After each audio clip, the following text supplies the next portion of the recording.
This structure, like a lot of structures we do in bar mills, has loads of these things. These are called rafter combs. All the rafters are cut into one, oh, we're going through an earthquake, one large piece right here.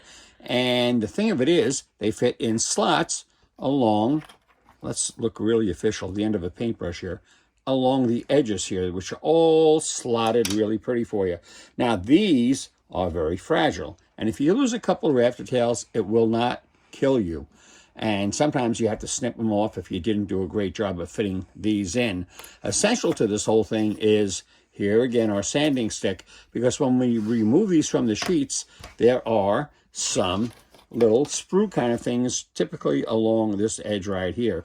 And effectively, that makes this component a little bit longer. And the way Jim Mooney, our engineer, does this, everything is so precise that shaving these down just a little bit or bringing them down with a sanding stick can make a very big difference.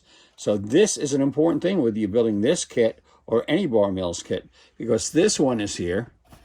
And if you look around, yet here it is again, a different one. There are all kinds of these things in our kits. They're fragile. If you lose a couple of rafter tails, we're not going to tell anybody. Just be careful installing them.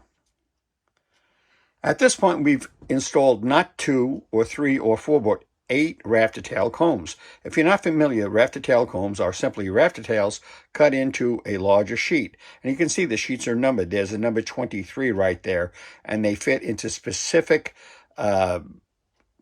points in the kit that accommodate their rafter comb lengths.